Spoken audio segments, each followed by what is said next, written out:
ভারত আমাদের প্রিয় মাতৃভূমি বাংলাদেশের স্বাধীনতা, সার্বভৌমত্ব, আঞ্চলিক অখণ্ডতা, জাতীয় মর্যাদা এবং গণতান্ত্রিক ভবিষ্যতের প্রতি সবচেয়ে বড় হুমকি।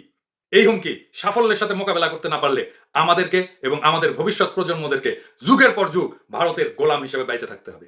এই বাঁচা মৃত্যুর চাইতেও ভয়ঙ্কর। আমরা কোনো অবস্থাতেই সেটা মাইনা নেব না। আপনারা যাই ভাবেন না কেন, যাই করেন না কেন।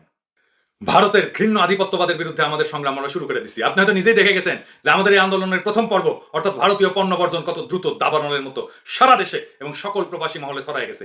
আমরা মাত্র 4.5 মাস ভারতীয় পণ্য বয়কট করছি। ভারত থেকে আমদানি $1.5 বিলিয়ন কমাই দিতে পারছি, 10%-এর মতো প্রায়। মাত্র 4.5 মাস। বাংলাদেশের মানুষ ঐক্যবদ্ধ হলে যে কোনো ফল নিয়ে আসতে পারে, এইটা তার প্রমাণ। আমরা জানি এই সংগ্রাম দীর্ঘ হবে। আমরা এর জন্য সম্পূর্ণভাবে প্রস্তুত। আমরা এটাও বুঝি যে আমাদের এই অঞ্চলে যে দ্রুত ভূ রাজনৈতিক পরিবর্তন হচ্ছে, তাতে করে আমাদের এই সংগ্রাম দীর্ঘ হইলেও অতি সুদীর্ঘ হবে না। শুধু বাংলাদেশেই না, আমাদের আন্দোলন ইতিমধ্যে শ্রীলঙ্কায় ছড়ায় পড়ছে। এই অঞ্চলের অন্যান্য দেশে সম্প্রতি ভারতের যেমন নির্লজ্জ পরাজয় ঘটছে,